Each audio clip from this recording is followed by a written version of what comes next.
Assalamualaikum warahmatullahi wabarakatuh. Kembali lagi di channel Portal Dimensi dan tentunya masih bersama saya Kang Slamet di sini. Kali ini Kang Slamet akan menceritakan sebuah kisah yang berjudul Antasena Mahendra, Wayang Mayit. Mereka yang menyaksikan pementasan ini sudah ditandai untuk menjadi tumbal.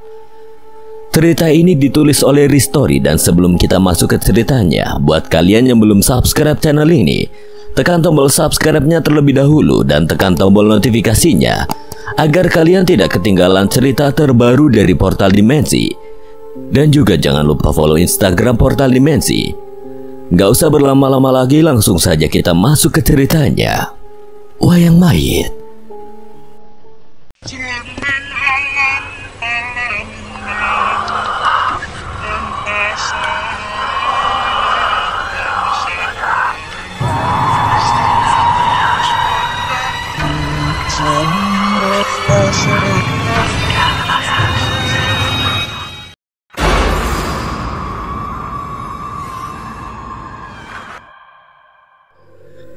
Namun saat Bayu menatap ke kejauhan, ia melihat pria bernama Mahendra itu berhenti sejenak di pinggir perkebunan, memandang ke arah panggung dengan tatapan serius. Sesuatu dalam sikapnya membuat Bayu merasa aneh.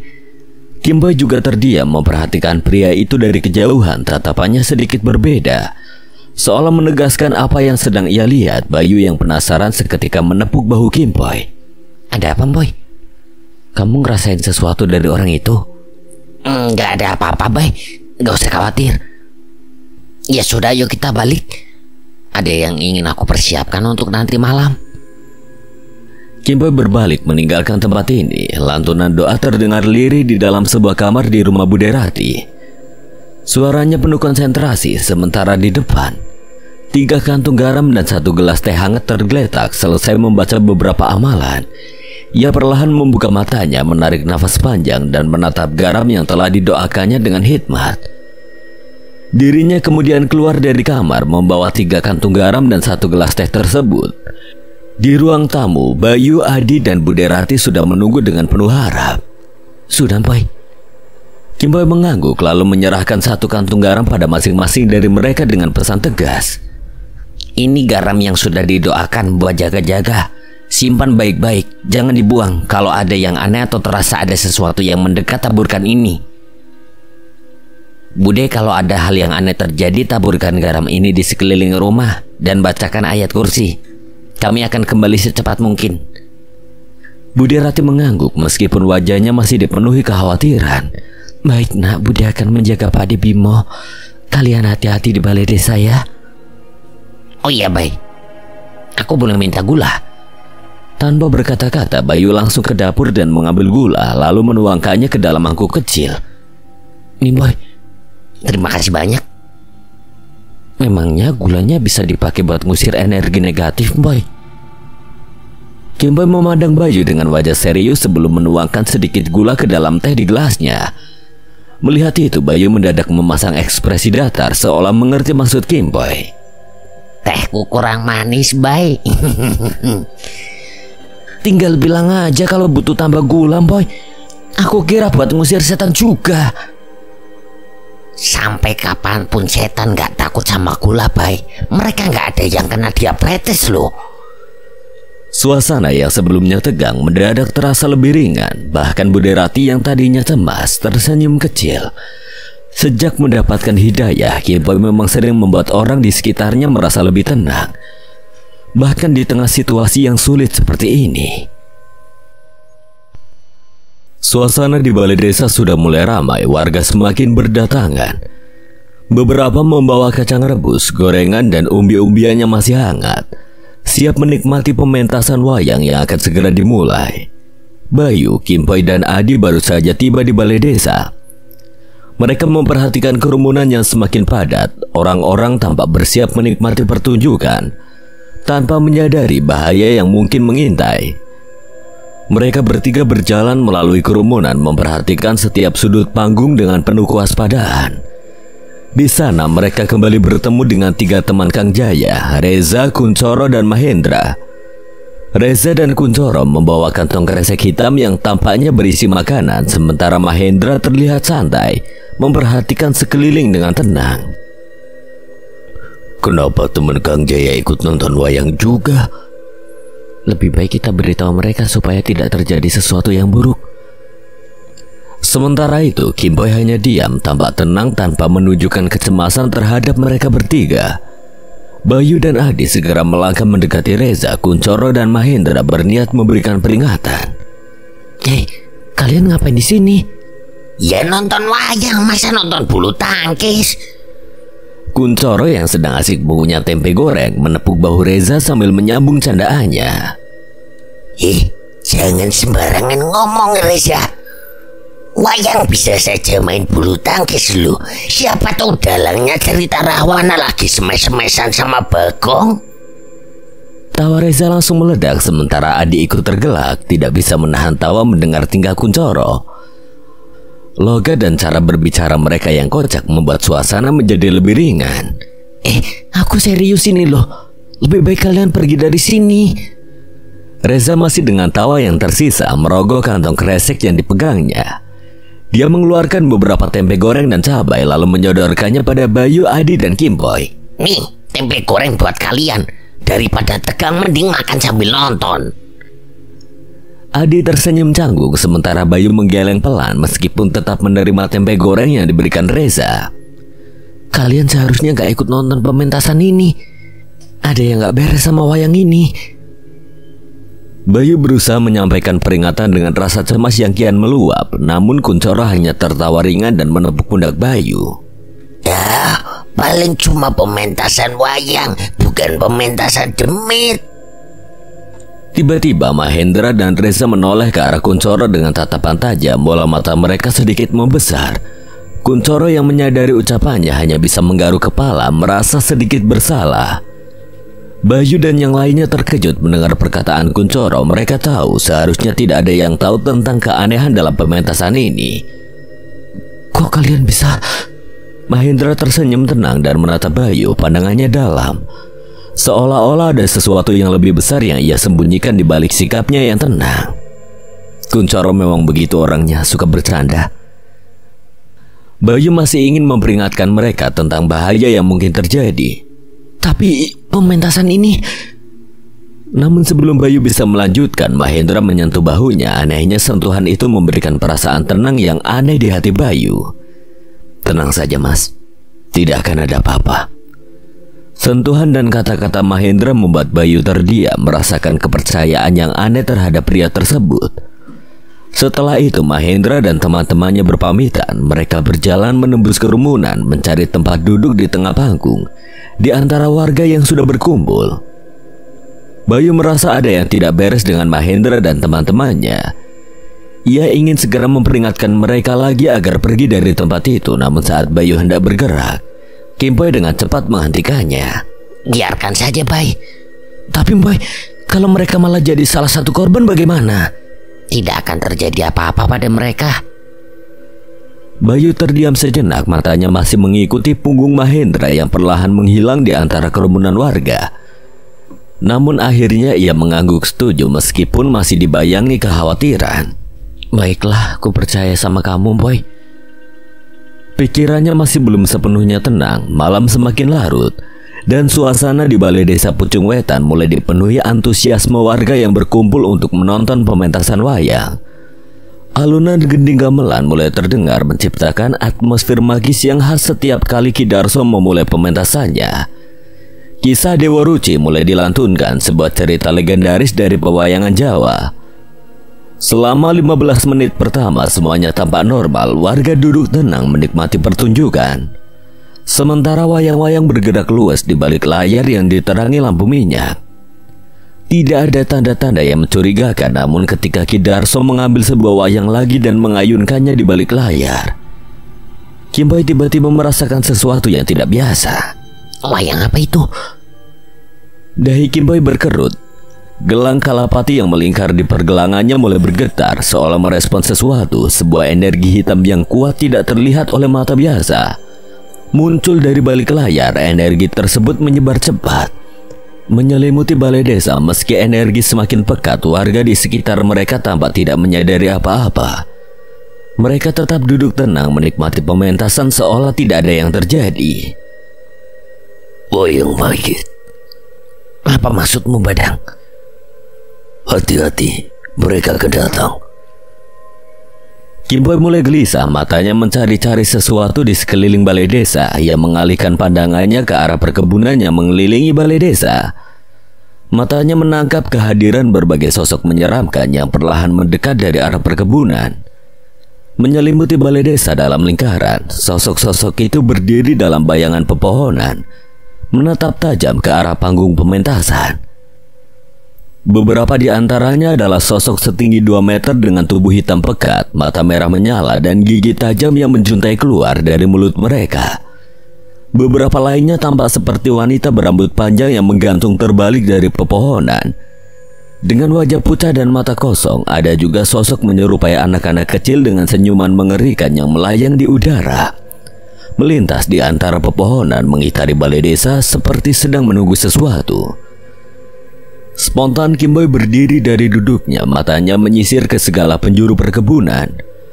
Bayu yang duduk di sebelahnya langsung menyadari ada sesuatu yang tidak beres dengan melihat raut wajah Kim Boy yang tegang.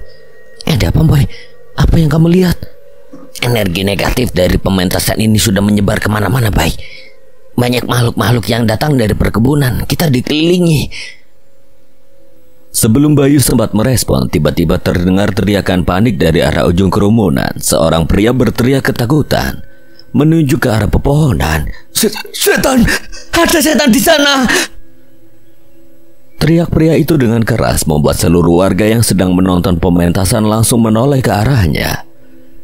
Semua orang mulai melihat ke arah yang ditunjuk pria itu. Warga yang semula tenang dan khusyuk menikmati pertunjukan kini mulai gelisah. Suara gemuruh ketakutan menyebar dari berbagai sudut. Beberapa warga ikut berteriak menuju ke arah perkebunan. Gendruwo! Ada gendruwo! Teriak seorang wanita dari sisi lain kerumunan. Suaranya menggema di malam yang mencekam. Kim Boy mengerutkan kening merasa bingung. Kenapa mereka bisa melihatnya? Seharusnya mereka tidak bisa melihat sosok-sosok itu. Bayu dan Adi yang ikut melihat sosok-sosok menyeramkan itu langsung menoleh ke arah Kim Boy. Wajah mereka penuh kebingungan. Ada apa ini? Kenapa banyak setan muncul di sini? Aku nggak tahu, ini aneh.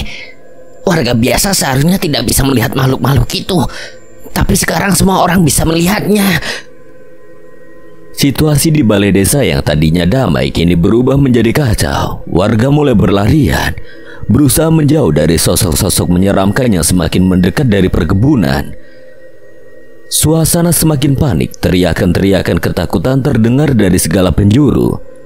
Sementara itu, sosok-sosok hitam dengan gigi runcing dan mata merah menyala tetap berdiri mengelilingi balai desa, seperti sedang menunggu waktu untuk menyerang.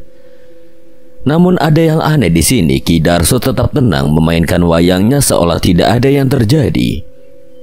Pemain gamelan dan sinden yang mengiringi pementasan juga terlihat tidak terganggu, seakan mereka tidak menyadari kekacauan yang terjadi di sekeliling mereka. Bayu merasakan dadanya semakin sesak, sementara Adi tampak semakin pucat. Apa yang harus kita lakukan sekarang? Kim Boy masih bingung dengan situasi yang tidak terduga ini. Menghela nafas panjang. Ia merasa bahwa ada yang dengan sengaja membuat warga bisa melihat sosok-sosok mengerikan itu. Namun dengan warga yang berlarian meninggalkan balai desa, setidaknya mereka akan lebih aman daripada tetap menyaksikan pementasan dengan situasi seperti ini. Kita harus tetap tenang, jangan sampai kita terbawa panik seperti mereka. Tetap jaga dirimu dengan garam yang aku berikan. Mereka bertiga tetap diam di tempat mengamati suasana yang semakin kacau di balai desa. Perlahan kerumunan mulai menyusut. Warga desa berlarian pulang ke rumah masing-masing. Namun Bayu tiba-tiba melihat sesuatu yang aneh. Apa yang mereka lakukan di sana? Ia menunjuk ke arah 3 pria yang masih duduk menyaksikan pementasan. Kim Boy dan Adi menoleh ke arah yang ditunjuk Bayu. Mereka melihat Mahendra, Reza, dan Kuncoro yang duduk tenang, masih asik menyaksikan pementasan wayang di tengah kegaduhan. Reza dan Kuncoro terlihat santai memakan kacang rebus dan tampak tidak terganggu dengan keadaan di sekitarnya. Kita harus menghampiri mereka. Tanpa menunggu lama, mereka bertiga segera menghampiri Mahendra, Reza, dan Kuncoro. Bayu berusaha memperingatkan mereka agar segera pergi dari tempat itu. Kalian ngapain masih di sini? Orang-orang sudah berhamburan menyelamatkan diri. Kenapa kalian masih santai di sini? Mahendra berdiri dengan tenang, melemparkan senyum tipis. Nunggu pementasan selesai. Iya, sebentar lagi Rahwana bakal nyemes Bagong loh. Kuncoro menggigit kacang rebusnya seolah tidak ada yang salah. Kalian gak lihat banyak setan di sekitar sini? Ia menunjuk ke arah perkebunan di belakang balai desa. Mahendra menatap Bayu sebentar lalu tertawa kecil. Kita lihat saja apa yang terjadi. Bayu hendak berbicara lagi, namun Kim Boy segera menahan lengannya. Biarkan mereka baik, mereka tahu apa yang mereka lakukan. Tapi Boy, tidak apa, kita juga saksikan dulu pementasan wayang ini sampai selesai. Kita lihat apa yang akan terjadi. Bayu terdiam meskipun hatinya masih penuh kecemasan. Mereka bertiga kemudian memilih ikut menyaksikan pementasan hingga selesai. Bersama Mahendra, Reza, dan Kuncoro tetap duduk di sana, menikmati pementasan wayang yang kini diselimuti energi gelap. Malam semakin mencekam di balai desa. Suasana yang tadinya dipenuhi suara gending gamelan berubah hening. Bayu, Adi, dan Kim Boy merasakan ada sesuatu yang akan terjadi. Tiba-tiba dari balik layar pementasan wayang, sebuah siluet anak kecil muncul. Apa itu? Mahendra yang tadinya tampak tenang mendadak berdiri. Tatapannya langsung terfokus pada siluet tersebut, seolah-olah dia menyadari sesuatu yang penting. Kim Boy yang merasakan energi yang sama berdiri, bersiap, dan tanpa bicara. Ia dan Mahendra bertukar pandangan seolah memahami satu sama lain. Suara gending gamelan yang mengiringi pementasan tiba-tiba berhenti. Angin dingin berhembus kencang menusuk sampai ke tulang, membuat bulu kuduk Bayu dan Adi meremang. Ada apa ini? Kenapa aku jadi merinding seperti ini? Bayu merasakan getaran aneh di sekitarnya. Di sebelahnya Reza dan Kuncoro perlahan mendekat. Siap-siap. Memang apa yang terjadi? Togol akan keluar melawan Rahwana. Bayu dan Adi saling tatap, tidak mengerti apa maksud mereka berdua. Tidak mungkin dalam situasi semencekam ini mereka masih bisa bercanda, pikir Bayu. Reza dan Kuncoro segera menelisik ke tanah, lalu mengambil beberapa batu yang mereka temukan di sekitar mereka. Untuk apa kalian ngumpulin batu-batu itu? Dolanan mercon. Bayu mengerenyitkan dahi, bingung sekaligus sedikit kesal dengan perkataan mereka. Apa maksud kalian? Mereka datang. Bayu dan Adi seketika menoleh ke arah panggung. Dari balik layar pementasan, para pemain gamelan dan dua sinden yang mengiringi pertunjukan tiba-tiba berdiri, namun dengan gerakan yang sangat aneh dan tidak wajar. Gerakan mereka kaku, seolah-olah tidak sepenuhnya dikuasai oleh tubuh mereka sendiri. Ada sekitar 8 orang pengiring gamelan dan dua sinden yang kini berdiri di depan panggung, menghadap ke arah mereka. Mata mereka tampak aneh, keseluruhannya putih tanpa pupil, seolah ada sesuatu yang merasuki mereka. Ada apa dengan mereka? Apa mereka kerasukan? Bayu, Adi, dan Kim Boy menatap pemandangan mengerikan itu dengan tegang, sementara Mahendra tetap berdiri di tempatnya, memperhatikan gerakan mereka dengan seksama. Ada sesuatu yang berbeda di udara. Kim Boy merasakan kehadiran energi gelap yang semakin kuat. Ada yang mengendalikan mereka dengan memanfaatkan roh jahat. Tetap waspada, jangan lengah sedikit pun. Sang dalang akan beraksi. Di balik layar, Ki Darso muncul. Di tangannya ia menenteng sebuah wayang yang hitam legam, berbeda dari wayang lainnya. Wayang itu tampak hidup, memancarkan aura yang begitu kuat. Mata Bayu dan Adi langsung tertuju pada wayang tersebut. Ki Darso, wayang itu. Ya, wayang itu yang ia buat dari kulit anaknya sendiri. Bayu dan Adi tertegun seperti yang dikatakan Mbah Darmo sebelumnya, kalau Ki Darso membuat wayang dari kulit anaknya sendiri. Ki Darso berdiri di depan panggung, matanya tajam memandang mereka. Wajahnya penuh amarah, tetapi di balik itu ada sesuatu yang tampak rapuh, seperti seseorang yang terjebak dalam sesuatu yang jauh lebih besar daripada dirinya. Kalian berani mengganggu pementasanku? Ki Darso, kau tahu ini tidak benar. Kau hanya dimanfaatkan. Bayu terkejut mendengar pernyataan Mahendra. Bagaimana mungkin dia tahu hal ini? Bayu memandang Kim Poi yang tampaknya juga tidak menduga Mahendra akan berbicara seperti itu. Siapa kau? Aku baru melihatmu di sini dan berani sekali mengganggu pementasanku dengan membuka mata batin penonton yang datang. Kim Poi tersentak. Kini dia menemukan jawaban atas keheranan mengapa warga desa bisa melihat setan-setan yang berdatangan. Rupanya Mahendra lah yang melakukannya. Jadi dirimu yang membuka mata batin seluruh warga? Siapa kau sebenarnya? Mengapa bisa melakukan hal itu? Setauku hanya orang-orang dengan ilmu batin tinggi yang mampu melakukannya. Aku bukan siapa-siapa. Dan bagaimana bisa melakukannya? Itu karena aku memasang sebab aku dari kemampuan orang yang aku kenal untuk membuka mata batin mereka. Jadi saat bertemu kami pagi tadi, sebenarnya kalian sedang memasang paku itu? Aku sengaja memasangnya agar warga desa bisa membubarkan diri dari balai desa. Kim Poi terperangah dengan cara yang dilakukan Mahendra untuk membubarkan para warga. Sesuai dugaan, dengan warga desa membubarkan diri, setidaknya warga desa akan lebih aman. Mahendra kembali menoleh ke arah Ki Darso yang masih berdiri dengan tatapan tajam di panggung pementasan. Ki Darso, sadarlah. Kau sedang dimanipulasi. Kau pikir apa yang kau lakukan ini akan membangkitkan Sekar. Tapi sebenarnya kau hanya memberi makan sesuatu yang lebih jahat dari yang kau bayangkan. Ki Darso tampak semakin marah. Ia mengangkat wayang hitam di tangannya lalu berkata dengan nada getir. Kalian tidak mengerti. Wayang ini terbuat dari darah dan daging Sekar.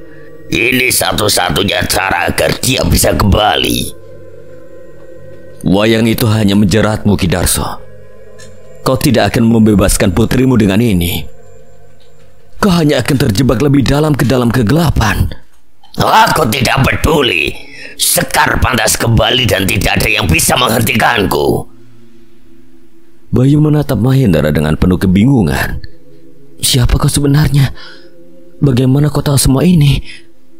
Mahendra tidak segera menjawab. Dia hanya menatap Ki Darso dengan penuh kesedihan, seolah-olah dia memahami rasa sakit yang sedang dia alami dalam itu. Reza dan Kuncoro kini berdiri di belakang Mahendra seperti bersiap menghadapi sesuatu. Kim Poi tetap waspada. Tatapannya tidak pernah lepas dari Ki Darso dan wayang hitam yang kini seolah menjadi pusat dari segala kekacauan ini.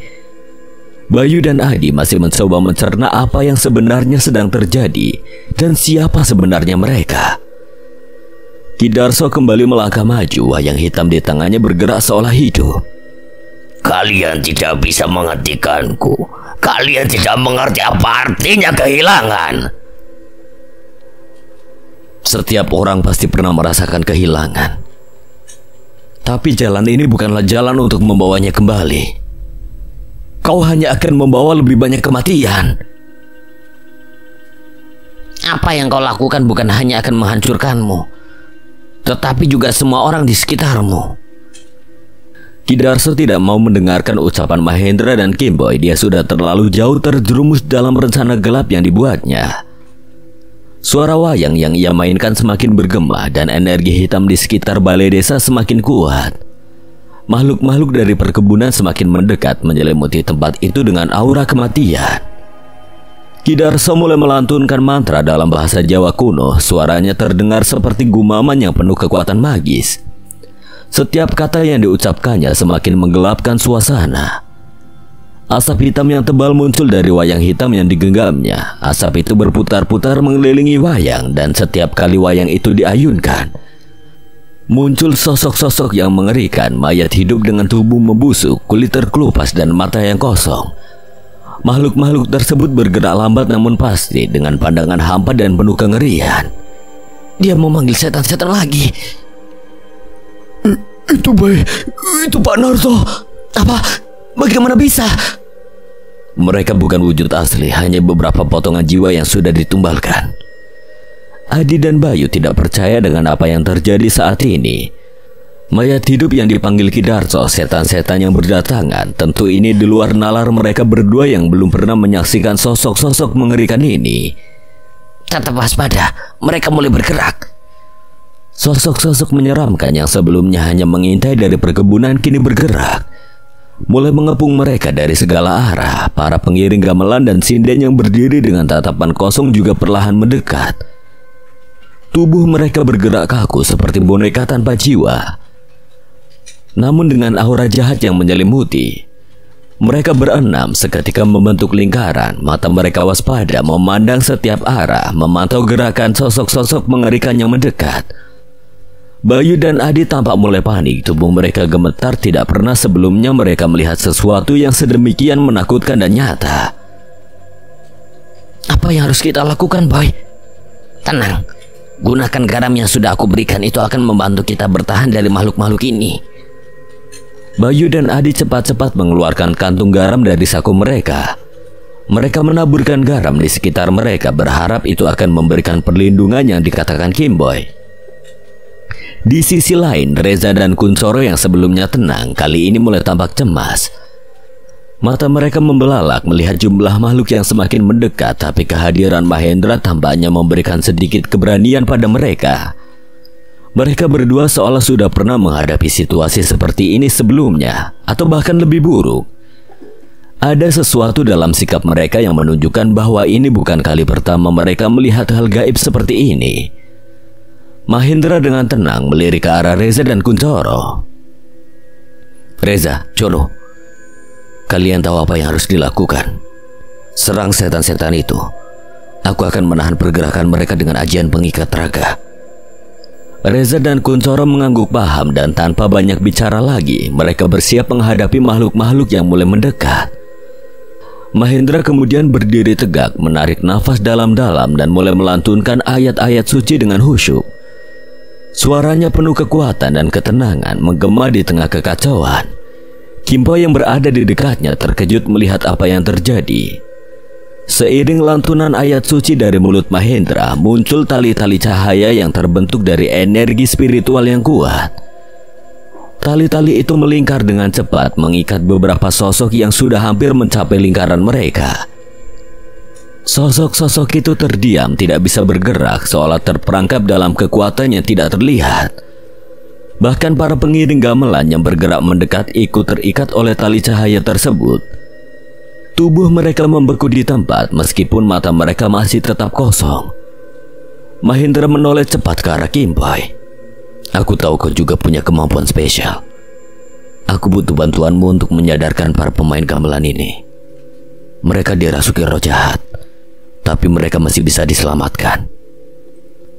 Kimboy terdiam sejenak, kaget karena Mahendra bisa mengetahui kemampuannya hanya dengan sekilas pertemuan. Ada rasa kagum dan kepercayaan yang tumbuh dalam dirinya terhadap Mahendra. Setelah beberapa saat, Kimboy mengangguk pelan, mengerti apa yang harus dilakukan. Baik, aku akan coba membebaskan mereka dari pengaruh roh jahat itu. Dia melangkah maju mendekati salah satu pengiring gamelan yang terikat oleh tali cahaya. Dengan tenang, Kimboy menutup matanya, merasakan energi negatif yang menyelimuti tubuh orang tersebut. Dia mulai melantunkan doa-doa dalam hati, mengarahkan energinya untuk mengusir roh jahat yang telah merasuki tubuh mereka. Perlahan salah satu pengiring gamelan yang semula matanya kosong mulai menunjukkan tanda-tanda kehidupan. Kelopak matanya bergerak dan warna di matanya perlahan kembali. Sosok itu mulai terbatuk pelan, seolah baru saja terlepas dari mimpi buruk yang panjang. Bayu dan Adi yang menyaksikan hal ini merasa sedikit lega meskipun suasana masih sangat menegangkan.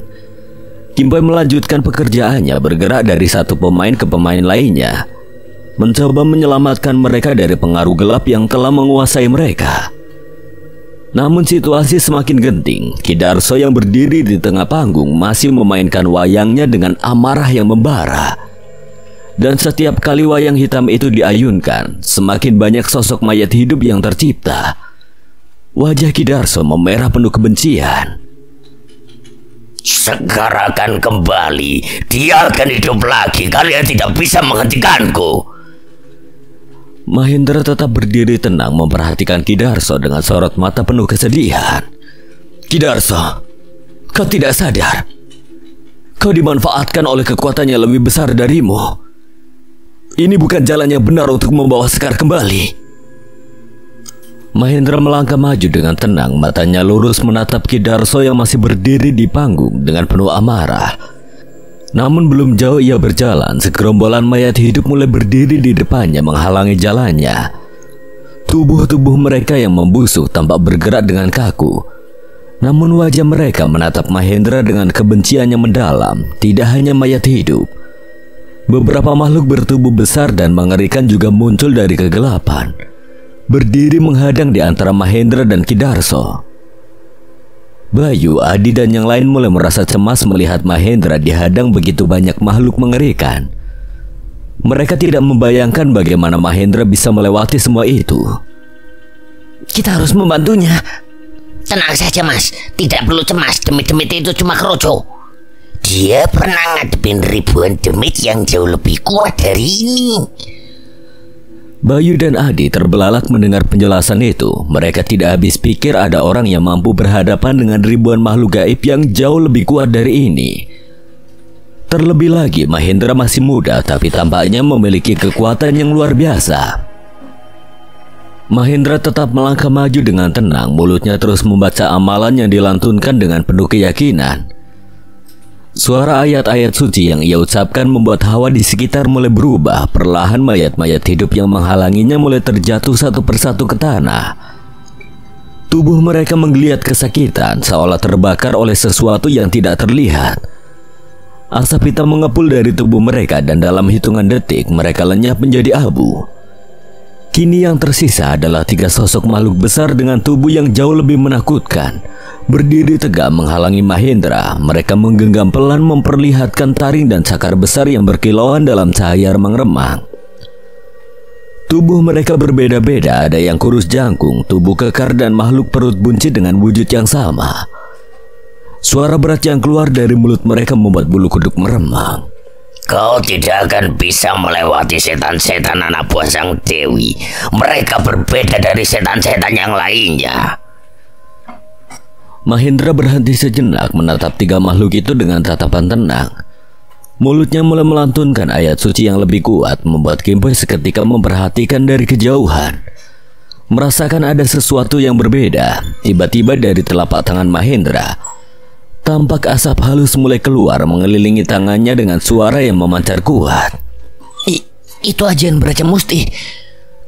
Tanpa ragu Mahendra menggerakkan tubuhnya dengan cepat, melesat maju menuju 3 sosok besar itu.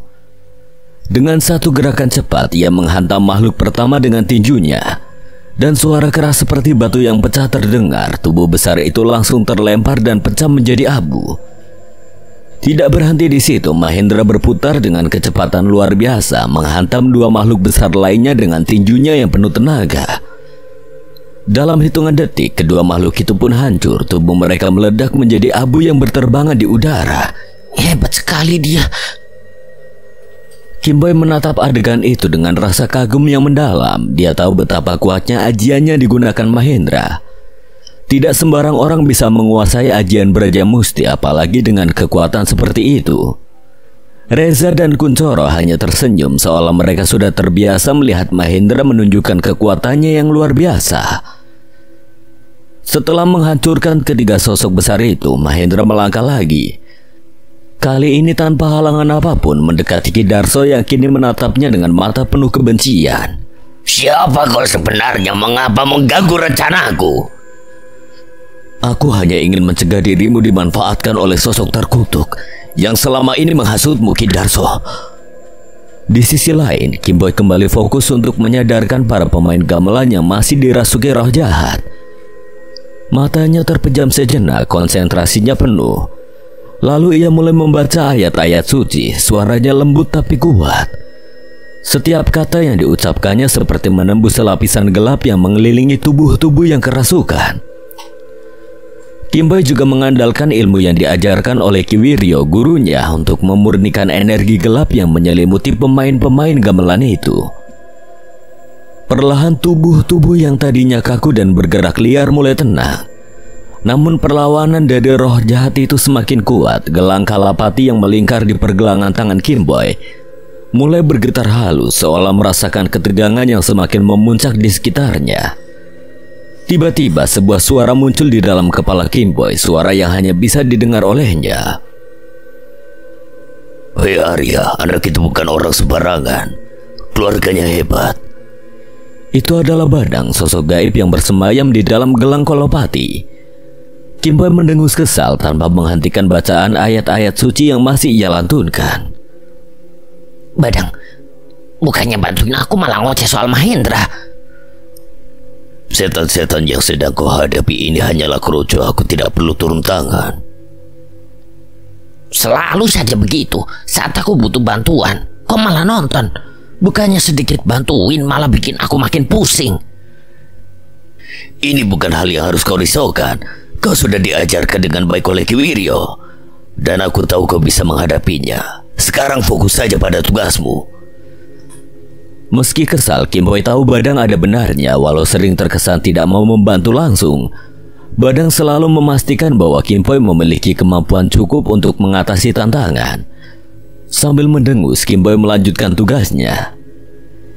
Ia terus bergerak, menyadarkan beberapa pemain gamelan yang masih kerasukan, sembari menjaga diri dari serangan makhluk-makhluk jahat di sekelilingnya. Lantunan ayat-ayat suci tidak henti-hentinya keluar dari mulutnya. Sesekali cakar panjang dari makhluk-makhluk menyeramkan hampir menggores tubuhnya. Namun dengan refleks cepat, Kim Boy berhasil menghindar. Belakangmu Arya. Kim Boy dengan cepat menoleh panik ke arah belakang, namun mendapati tidak ada apa-apa di sana. Seketika terdengar tawa ringan Badang. Sialan kau Badang, kau tidak mau bantu, setidaknya jangan mengganggu. Satu persatu para pemain gamelan mulai sadar, terbaring di tanah tidak sadarkan diri. Kim Boy menghela napas, menetralkan energi hitam sedikit membaca kelelahan. Lihat, aku bilang juga bisa kan? Kim Boy mendengus lagi, merasa tidak perlu menanggapi, namun di dalam hatinya dia tahu Badang benar. Bayu dan Adi dengan cepat mengambil kantung garam yang telah diberikan oleh Kim Boy sebelumnya. Tanpa banyak berpikir, mereka mulai melemparkan garam ke arah demit-demit yang semakin mendekat. Setiap kali garam mengenai salah satu dari mereka, tubuh makhluk-makhluk itu langsung berasap, disertai dengan jeritan mengerikan sebelum akhirnya lenyap dalam sekejap. Bayu mengayunkan tangannya, melemparkan segenggam garam lagi ke salah satu demit yang hampir menyerang Adi. Adi, berhati-hati dengan belakangmu. Nafas Bayu sudah mulai berat karena kelelahan setelah terus-menerus melempar garam. Namun sebelum Bayu bisa berkata lebih banyak, terdengar suara ledakan keras dari arah samping mereka. Batu-batu berterbangan menghantam para demit yang dengan kekuatan luar biasa. Setiap kali salah satu batu mengenai demit, ledakan kecil terjadi, menghancurkan tubuh itu menjadi abu yang tersebar ke udara. Siapa yang melakukan itu? Bayu dan Adi menoleh, terkejut saat melihat Reza dan Kuncoro berdiri tidak jauh dari mereka, melemparkan batu ke arah para demit dengan santai. Jelas mereka bukan orang biasa, meskipun Bayu dan Adi tidak mengenal keduanya sebelumnya. Apa yang mereka lakukan? Bagaimana bisa batu-batu itu meledak seperti itu? Reza yang terlihat serius sambil terus mengambil batu dari tanah dan melemparkannya, melirik ke arah Bayu dan Adi dengan senyum tipis, seperti menikmati ketegangan di situasi itu. Ini jurus andalan kami, Ajian Watu Roso. Jadi ini yang kalian maksud dengan mercon? Kuncoro berdiri di samping Reza, tersenyum lebar sambil terus meluncurkan batu-batu yang menghantam para demit. Iya, mercon penghancur demit. Wah, hebat. Bagaimana caranya? Awas di belakang. Bayu dan Adi langsung menunduk. Sebuah batu yang dilemparkan oleh Reza terbang cepat menghantam mayat hidup yang bergerak mendekat. Ledakan keras terdengar dan tubuh makhluk itu langsung hancur menjadi abu yang terbang di udara. Hampir saja. Mereka terduduk sejenak, terkejut dengan serangan mendadak itu. Reza dan Kuncoro segera menghampiri, mengulurkan tangan untuk membantu Bayu dan Adi bangkit. Jangan lengah, mereka masih terus berdatangan. Terima kasih banyak. Kini keempatnya berdiri dalam formasi saling membelakangi. Bersiap menghadapi gelombang serangan berikutnya, Bayu dan Adi terus melemparkan garam ke arah para demit. Sementara Reza dan Kuncoro dengan tenang melancarkan serangan dengan ajian Watu Roso. Setiap batu yang mereka lempar menghasilkan ledakan yang efektif, menghancurkan para demit satu persatu. Meski ledakan dari batu yang dilemparkan oleh Kuncoro tidak sekuat ledakan yang dihasilkan Reza, tetap cukup kuat untuk merusak tubuh-tubuh demit yang terkena. Salah satu batu yang dilemparkan Kuncoro menghantam tepat di kepala salah satu demit, menyebabkan kepalanya hancur hingga tubuhnya lenyap menjadi abu. Seperti granat ya, sekali lempar langsung meledak. Mendengar pujian itu, Kuncoro mengusap hidungnya sambil mendongakkan kepalanya dengan gaya penuh kebanggaan. Namun tiba-tiba sebuah demit kerdil muncul di dekat kakinya dan tanpa sengaja Kuncoro melompat terkejut. Jangan kebanyakan gaya, demitnya masih banyak. Reza melihat aksi temannya yang kaget mendadak, semua tertawa kecil. Meskipun mereka tahu pertempuran belum usai. Pertarungan di balai desa Pucung Wetan semakin memanas. Suara ledakan kecil dari batu-batu yang dilempar Reza dan Kuncoro terus menghiasi udara malam. Di satu sisi, Bayu dan Adi masih sibuk melempar garam ke arah demit-demit yang mendekat. Meskipun kantung garam mereka sudah semakin menipis, di saat yang bersamaan Mahendra mulai melangkah lebih dekat ke arah Ki Darso, berniat mengakhiri jeratan kegelapan yang selama ini menjerat Ki Darso. Wajahnya serius, penuh intimidasi. Ki Darso menatap Mahendra dengan penuh kebencian, namun sebelum Mahendra bisa bergerak lebih dekat, dari balik tubuh Ki Darso muncul sosok wanita yang memancarkan aura gelap yang kuat, membuat Mahendra seketika menghentikan langkah. Wanita itu, ya, dia adalah Nyai Lasmi, sosok yang telah lama mengendalikan Ki Darso dari balik layar. Wajahnya dipenuhi kebengisan, mata tajamnya menatap lurus ke arah Mahendra. Manunggaling roh lawu, dadiya Endra saka pepetengan. Kaula nyawiji dening kuasaning Jepang. Acur lebur sakabehe. Kepulan asap hitam muncul di belakang Nyai Lasmi. Perlahan asap itu memadat dan membentuk satu sosok mengerikan. Makhluk tersebut berwujud kakek tua dengan tubuh jangkung dan kurus, tangan panjang dengan cakar tajam, serta mulut yang dipenuhi taring menyeramkan. Setan itu melangkah maju dengan gerakan lambat namun penuh ancaman, siap menghentikan Mahendra. Bayu yang tengah sibuk melawan demit terkejut melihat kemunculan Nyai Lasmi dan setan lawu. Apa itu? Ia panik, namun ia tidak punya waktu untuk berpikir lebih lama. Serangan demit terus datang, sementara garam yang ia miliki sudah mulai menipis. Jangan alihkan pandanganmu. Reza terus melontarkan batu dengan ajian Watu Roso, menghancurkan demit-demit yang mendekat. Bayu mengangguk dan kembali fokus menaburkan garam sedikit demi sedikit ke arah para demit yang masih menyerbu. Di sisi lain, Mahendra berdiri tegak dengan tatapan tajam ke arah setan lawu yang dipanggil oleh Nyai Lasmi. Setan lawu, kau mengenal setan ini rupanya, maka kau pasti tahu betapa kuatnya dia. Jadi kaulah wanita penyembah patung Dewi Kutukan itu. Nyai Lasmi hanya menatap Mahendra dengan pandangan sinis, tidak merespon lebih lanjut. Lalu dia berpaling ke arah Ki Darso. Ayo Darso, kita kembali ke rumah. Biarkan setan-setan ini yang menghabisi mereka. Nyai Lasmi dengan cepat membawa Ki Darso pergi dari balai desa, menghilang ke dalam kegelapan hutan. Mahendra yang menyadari mereka berusaha melarikan diri, langsung mencoba mengejar, namun setan lawu bergerak menghadang. Langkahnya pelan tapi penuh ancaman, mematikan setiap jarak yang didekatinya. Kimbo yang baru saja menyelesaikan urusannya menyadarkan para pemain gamelan yang kerasukan, segera berlari menghampiri Mahendra. Wajahnya menunjukkan kewaspadaan yang jelas. Setan apa itu? Aku belum pernah melihat makhluk seperti itu sebelumnya. Itu setan lawu, sosok kakek terkutuk yang bersemayam di salah satu hutan di kaki gunung. Makhluk itu bisa dijadikan ingon oleh para dukun hitam karena mudah dikendalikan. Ingon? Apa itu sama dengan kodam? Tidak sama. Ingon adalah makhluk yang dikendalikan sepenuhnya untuk melakukan perintah tuannya. Seperti binatang peliharaan, mereka tidak memiliki ikatan batin dengan pengendalinya. Tidak seperti Kodam yang merupakan pendamping spiritual yang berperan sebagai penjaga. Kodam bisa membantu namun dengan ikatannya lebih mendalam. Sedangkan Ingon seperti ini hanya diciptakan untuk menghancurkan tanpa hendak sendiri. Kim Boy mengangguk memahami perbedaan yang dijelaskan oleh Mahendra. Kini dia sadar bahwa setan lau bukanlah makhluk yang bisa dipandang remeh. Gelang Kolopati tiba-tiba bergetar. Sebuah suara kembali muncul. Anak ini memiliki aura yang spesial, Arya. Meski tidak memiliki getih wangi sepertimu, tapi anak ini memiliki darah yang lebih spesial. Maksudnya darah apa? Darah sang raja dan terakhir yang dikenal dengan ilmu batin tingkat tinggi. Kim Boy tertegun. Dia menoleh ke arah Mahendra namun malah terkejut saat melihat Mahendra yang lebih dulu memperhatikan dirinya seraya tersenyum, seolah mendengarkan perbincangan antara Kim Boy dan Badang.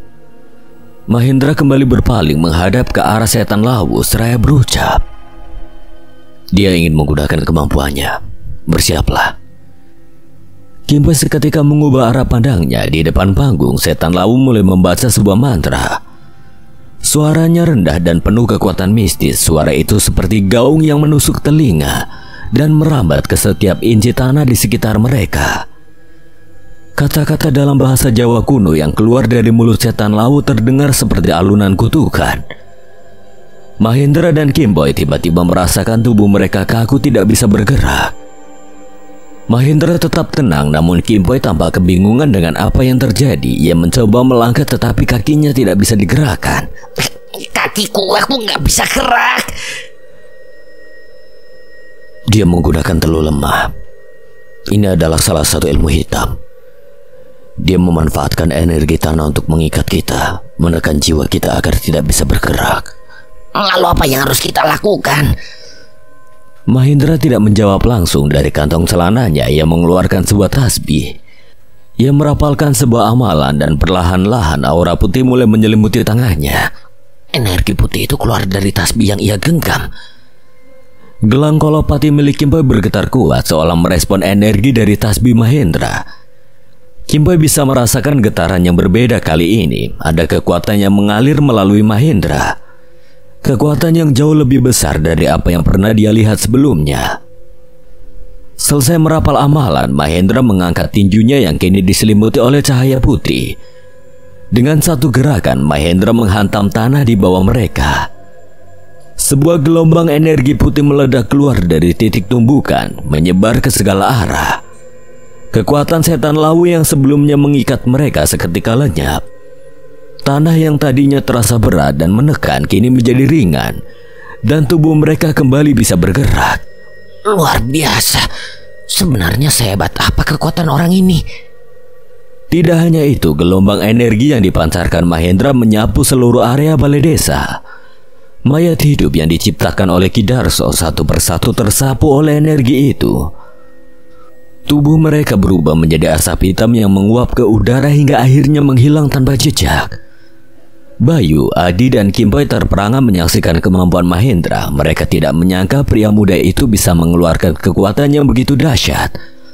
Bahkan Kim Boy yang juga memiliki pengalaman dengan hal gaib belum pernah melihat energi suci sekuat ini. Reza dan Kuncoro yang berdiri tidak jauh dari mereka hanya tersenyum tipis. Mereka tampak sudah terbiasa melihat Mahendra dalam aksinya. Mereka saling melirik dengan anggukan kecil. Setan laut tertegun. Ia bisa merasakan energi batin Mahendra yang begitu kuat. Sorot matanya yang semula penuh keyakinan kini sedikit meredup, tapi dia belum menyerah. Dengan tubuh yang masih tegak, setan lawu mulai mengeluarkan raungan panjang. Suaranya bergema di seluruh balai desa. Udara seolah bergetar mendengar suaranya. Dia masih ingin melawan. Kita harus cepat mengakhirinya. Setan lawu tiba-tiba menghilang dari pandangan mereka. Mahendra dan Kim Boy seketika saling tatap. Seolah menyadari sesuatu, mereka berdua melompat ke arah samping, menghindari serangan cakar runcing yang muncul dari belakang mereka. Dia bisa berpindah tempat. Tubuhnya memang kurus seolah tidak bertenaga. Namun dirinya bisa berpindah tempat untuk menyerang lawannya. Tetap waspada. Dia bisa muncul di mana saja. Setan itu kembali menghilang. Mahendra dan Kim Poi menoleh ke segala arah guna mengantisipasi serangan yang akan datang. Tiba-tiba sebuah tangan panjang muncul di belakang Kim Poi. Dengan refleks yang cepat, Kim Poi menyampingkan tubuhnya lalu menangkap tangan kurus setan itu.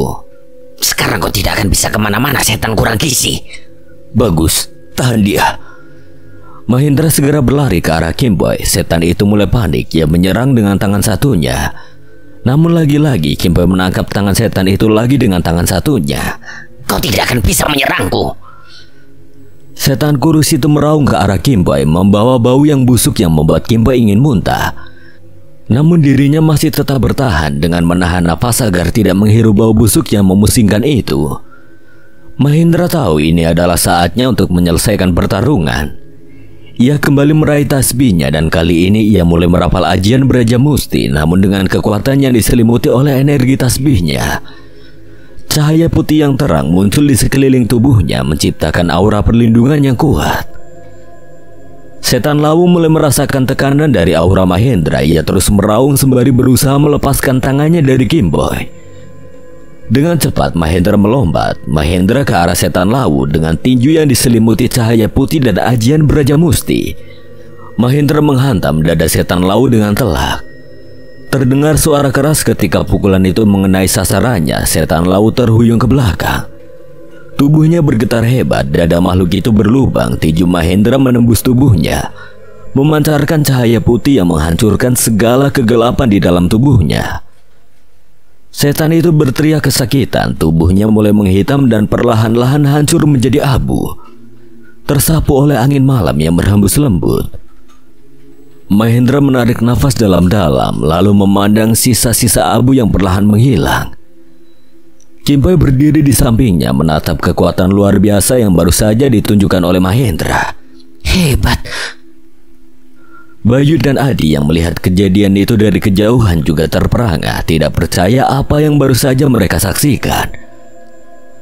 Mahendra menghela nafas lega tapi sorot matanya tetap serius. Kita harus mengejar Nyai Lasmi dan Ki Darso. Ini belum berakhir. Kim Poi menarik nafas panjang, masih terengah setelah menahan nafas akibat bau busuk dari mulut setan lawu yang baru saja berakhir. Ia menatap Mahendra dengan tatapan penuh tanya, masih heran dengan betapa kuatnya pria itu. Dalam situasi ini dia merasa bahwa waktu semakin mendesak. Mereka tidak bisa menunggu lebih lama lagi. Dan Kim Poi tahu bahwa selalu ada pusat kekuatan dari setiap ilmu hitam. Setiap ilmu hitam pasti punya pusatnya. Apakah ada sesuatu yang harus kita hancurkan? Ya, kau benar. Ada dua hal yang harus dihancurkan untuk benar-benar mengakhiri kekuatan mereka. Kim Poi mengedarkan pandang dengan seksama. Bayu dan Adi yang masih berdiri agak jauh segera mendekat penasaran dengan percakapan mereka. Pertama, kita harus menghancurkan wayang hitam yang dimiliki Ki Darso. Wayang itu adalah perantara antara dirinya dan kekuatannya, memberinya kemampuan untuk menciptakan makhluk-makhluk seperti tadi. Selama wayang itu ada, Ki Darso akan terus berada di bawah pengaruh Nyai Lasmi. Dan kedua adalah menghancurkan sumber kekuatan Nyai Lasmi sendiri, yaitu patung yang dia sembah. Patung itu adalah pusat kekuatan gaib mereka. Ia tidak hanya mengikat jiwa Ki Darso, tetapi juga memberikan kekuatan gelap kepada Nyai Lasmi. Selama patung itu utuh, mereka akan terus bisa menebarkan teluh dan memanggil makhluk-makhluk terkutuk. Bayu yang mendengarkan dengan penuh perhatian akhirnya angkat bicara. Jadi kita harus menghancurkan wayang itu dan patung terkutuk itu. Tapi bagaimana kau bisa tahu semua ini? Siapa kau sebenarnya? Dan mengapa kau bisa begitu paham tentang Ki Darso dan Nyai Lasmi? Aku datang ke desa ini bukan kebetulan. Kang Jaya meminta bantuan kami untuk menyelidiki kejadian aneh di desa ini. Salah satu temannya yang bernama Sutrisno tiba-tiba sakit setelah menonton pementasan wayang. Aku sudah mencurigai Ki Darso setelah mendengar tentang kematian dan kejadian aneh di desa ini dari Kang Jaya. Dengan kemampuan yang aku miliki, aku bisa menyusup ke rumahnya dan mendengar langsung percakapan antara Ki Darso dan Nyai Lasmi. Dari situ aku tahu masalahnya. Ini lebih besar dari sekedar pementasan wayang biasa. Bayu dan Adi terdiam merasa sedikit terkejut. Mereka tidak menyangka rupanya Kang Jaya juga merasakan keganjilan yang mereka rasakan juga, hingga memanggil temannya ke sini. Kalau begitu ayo kita kejar mereka ke rumah Ki Darso. Setan-setan di sini juga sudah menghilang. Sepertinya mereka mulai gentar saat setan laut dikalahkan. Reza dan Kuncoro yang sejak tadi diam seketika menoleh ke arah perkebunan. Benar saja, setan-setan tadi sudah menghilang entah kemana. Kayaknya demit itu takut pada kita, Coro. Iya, takut kupingnya tak ledakin sampai kopok encer. Gak usah banyak gaya. Ayo kita kejar Ki Darso dan Nyai Lasmi untuk mengakhiri semua ini. Sebelum berangkat menuju rumah Ki Darso, Bayu menarik nafas dalam-dalam dan menoleh ke arah Adi. Ada kekhawatiran dalam matanya meskipun mereka sudah melewati banyak hal bersama. Kali ini dia tidak ingin Adi ikut. Adi, aku butuh kamu untuk tidak ikut kali ini. Kenapa, Bay? Aku gak bisa ninggalin kamu di situasi kayak gini. Aku tahu kamu mau bantu, tapi kita nggak tahu apa yang bakal terjadi di sana. Lebih baik kamu pergi ke rumah Bude Ratri. Jagain Pak Bimo. Kalau sesuatu terjadi, kamu bisa bantu mereka. Adi ingin membantah, tapi dia tahu betapa seriusnya Bayu saat berbicara seperti itu. Akhirnya dia hanya mengangguk meski rasa tidak enak menyelimuti hatinya. Baiklah, tapi hati-hati di sana, Bay.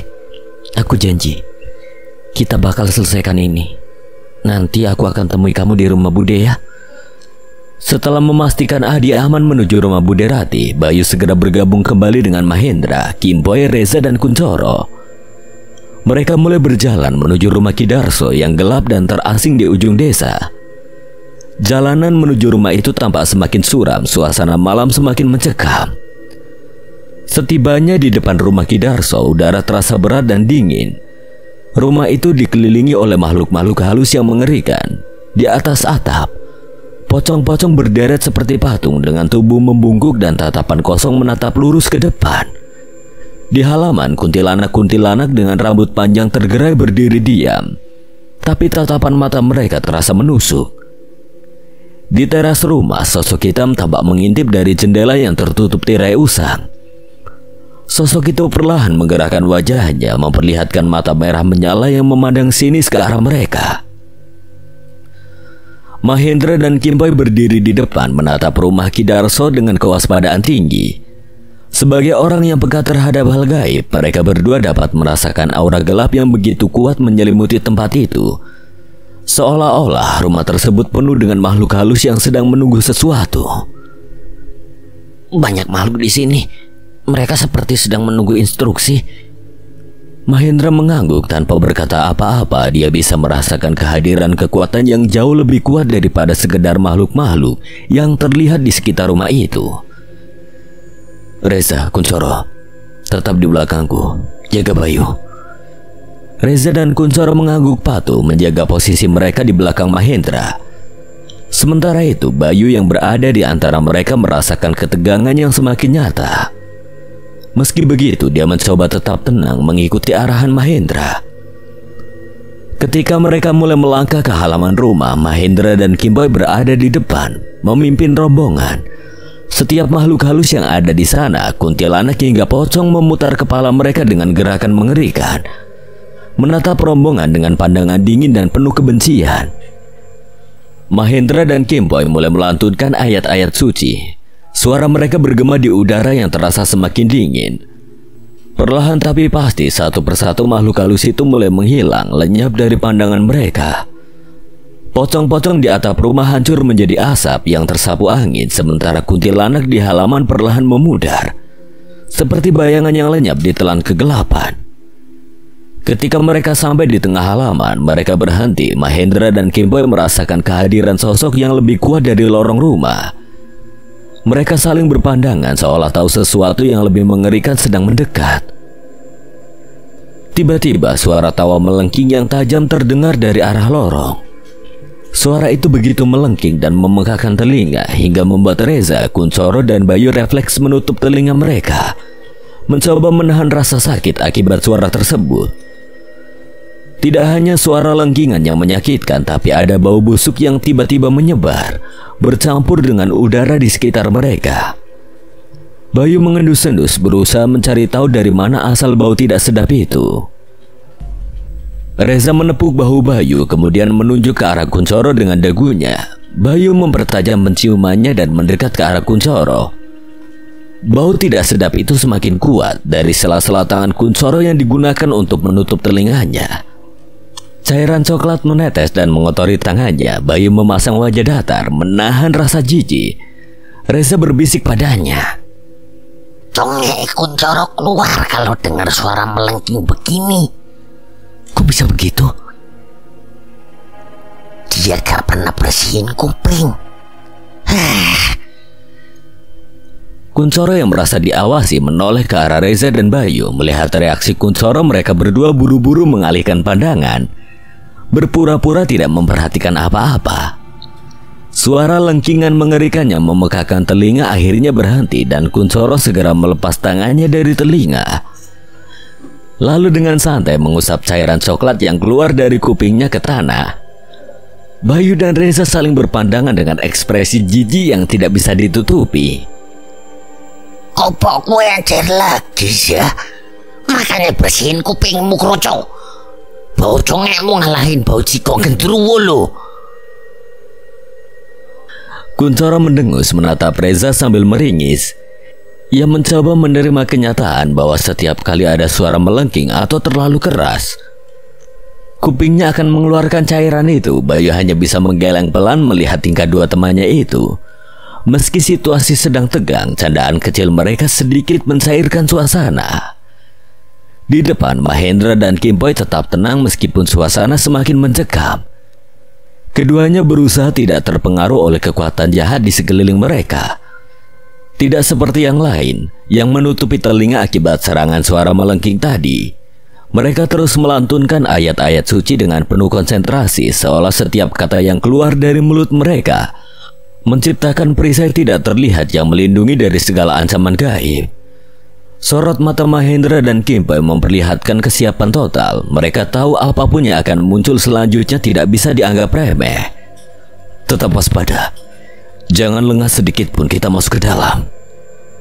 Kimpoy dan yang lain mengangguk mengikuti langkah Mahendra yang perlahan mendekati rumah Ki Darso.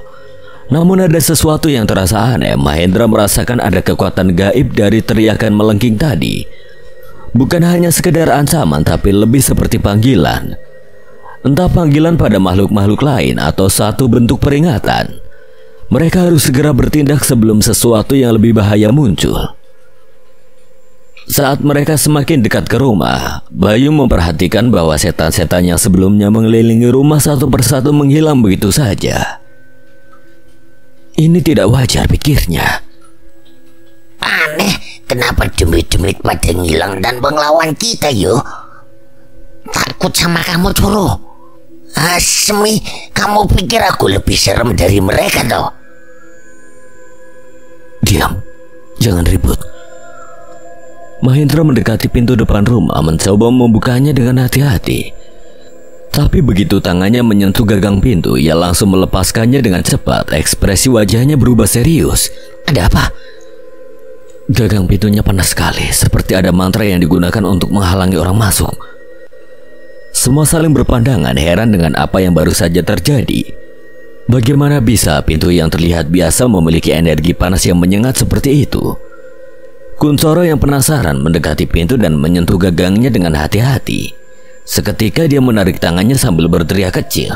Waduh, semelet koyo panci panas ya. Dasar bocah semprol, udah dibilang panas masih dipegang juga. Seperti ada pagar gaib di pintu ini. Mahendra yang tangannya mulai terasa normal kembali, memindai sekeliling dinding rumah dengan mata batinnya. Samar-samar dia bisa melihat energi hitam menyelimuti seluruh rumah.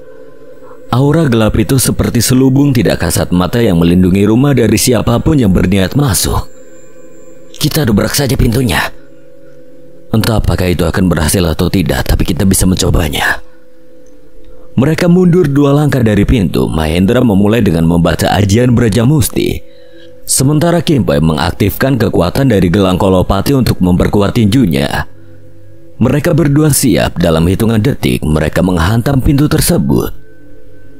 Sebuah ledakan energi terdengar, namun alih-alih menghancurkan pintu, Mahendra dan Kimpai terpental jauh ke belakang. Untungnya Reza dan Kuncoro yang berdiri di belakang mereka dengan sigap menahan tubuh Mahendra dan Kimpai yang terdorong kuat. Bayu yang melihat itu terkejut, segera menghampiri mereka. Apa yang terjadi? Kenapa kalian tiba-tiba terpental? Serangan yang kita lancarkan tadi memantul. Ada sesuatu di balik pintu ini, semacam pelindung gaib yang sangat kuat. Ini bukan sembarang pelindung. Mantra yang digunakan di sini sangat kuat. Kita harus menemukan cara lain untuk masuk.